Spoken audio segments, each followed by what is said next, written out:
David aimait tellement Dieu à telle enseigne que Dieu était son berger et lui le mouton.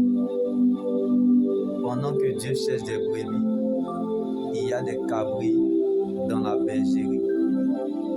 Tu ne peux pas servir si tu n'es pas serveur, car il n'y a pas de royauté sans bergerie.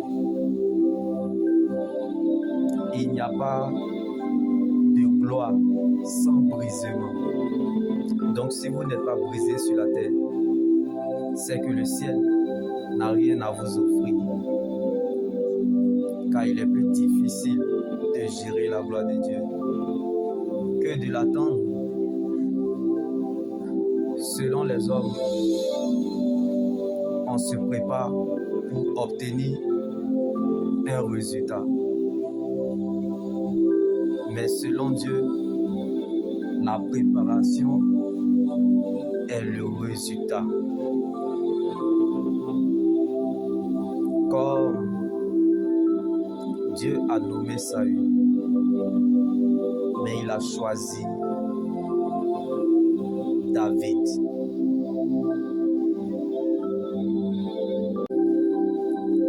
Donc, tout comme ta situation, David était insignifiant aux yeux des humains. Il était l'ami des moutons. David sentait odeur de chèvre. Il ne savait même pas qu'il allait voir le lendemain. Lui qui était abandonné par tous, oublié par les siens dans la forêt. Les vents étaient contraires à ses yeux. Mais la bénédiction de la nation et de sa famille reposait sur lui. Il y a des gens que Dieu cherche. Ce n'est plus toi qui vas attendre la prophétie, mais c'est la prophétie qui va marcher pour toi. Il y a des gens qui vont courir avec une vitesse avec la parole de Dieu, comme David. Parce qu'ils portent quelque chose de divin en eux. Bien-aimé, la chose Dieu a mis en toi est précieuse. Donc tu ne peux pas arrêter le message.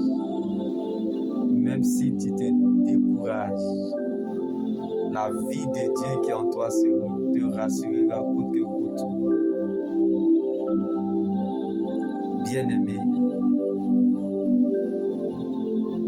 tu ne finiras pas là où tu es, comme David dans la vallée, parce que Dieu t'attend quelque part à la royauté. Alors oublie la pierre que tu as ramassée dans le torrent comme David. Oublie ton argent, ta beauté, tes relations, le privilège que tu as. Oublie ton moi, oublie ta raison, ton honneur, ta dignité. Regarde le ciel, compte sur Dieu et dépend de sa parole, comme David. N'avait que le nom de Jésus dans la bataille contre Goliath.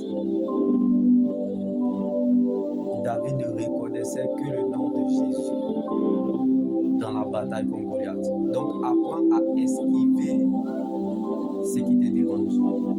Oublie en un instant ce qui peut te mettre en désaccord avec ton Rédempteur et vivant. Alors élève le nom de Jésus malgré tout. Consacre ce moment au Seigneur. David pouvait nous le dire. L'Éternel est mon berger, je ne manquerai de rien. David ne parlait pas de l'argent, mais de la présence de Dieu. Parce qu'il savait que lorsque Dieu veut élever la vie d'une personne,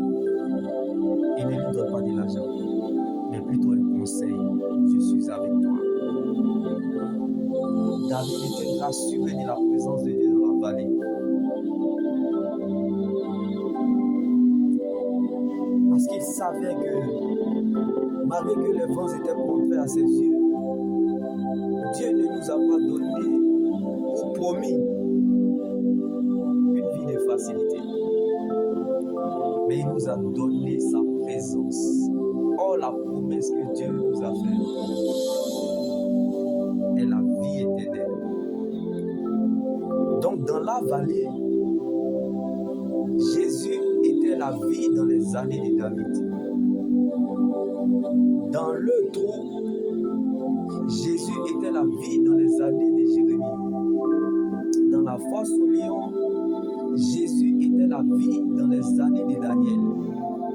Dans la fournaise de feu, Jésus était la vie dans les années de Abednego, Shadrach et Meshach.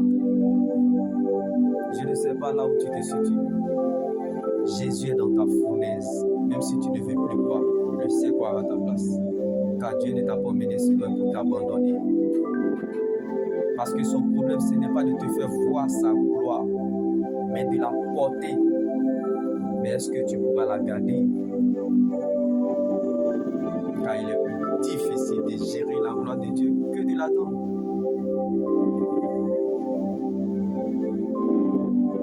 La réponse de Dieu est parfois ton déplacement, comme David dans la vallée. Avance et marche avec fierté malgré l'incertitude, la confusion et la désolation. Tu veux que Dieu te bénisse et tu refuses de bouger. David ne s'est pas arrêté dans la vallée, mais il a marché. Et si la bénédiction ne descendait pas là où tu es dans la vallée, mais t'attendais là où tu dois aller, à la royauté. J'aimerais dire à quelqu'un qui traverse les épreuves très difficiles depuis longtemps, comme David dans la vallée, c'est parce que ton exaucement a de la valeur à la royauté. Car tes combats dépendent de la valeur de ton étoile. Quand Dieu a une promesse sur toi, c'est que tu as un témoignage quelque part. Comme Batimée était aveugle, mais il avait la bouche. Ce n'est pas parce que tu ne vois rien que les choses ne sont pas en train de se faire. C'est dans ces épreuves-là que vous vous construisez. Alors, que la joie du Seigneur soit votre force et votre partage. Et que Dieu prenne la forme de ce qui vous manque. Comme David pouvait nous le dire. Quand je marche dans l'ombre de la vallée de la mort, je ne crains aucun mal. C'est parce que David savait qu'il n'y avait pas d'homme sans lumière.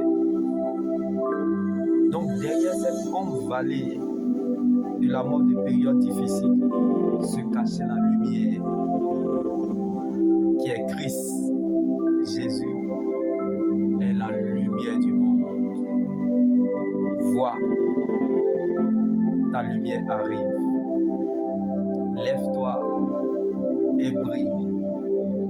Que ta guérison gère proprement. Que la justice de Dieu marche devant toi. Et que la gloire de l'Éternel t'accompagne tous les jours de ta vie. Comme le Dieu que nous servons pouvait nous le dire, je suis avec vous jusqu'à la fin du monde. Alors ne te laisse pas abattre par le découragement. Car derrière le découragement de Jacob se cachait le courage d'Israël. Dieu n'arrangera pas, mais il s'arrangera à ton sujet. Comme les 14 ans de souffrance de Jacob n'ont pas pu empêcher à Jacob de devenir Israël. Alors pleure pour ta situation aujourd'hui comme Jacob. Mais vois en vérité ce que Dieu te réserve demain, ton Israël. Ce qui est aujourd'hui peut changer demain. Même si le temps présent ne témoigne pas de toi, sache qu'il y a une fin qui t'attend.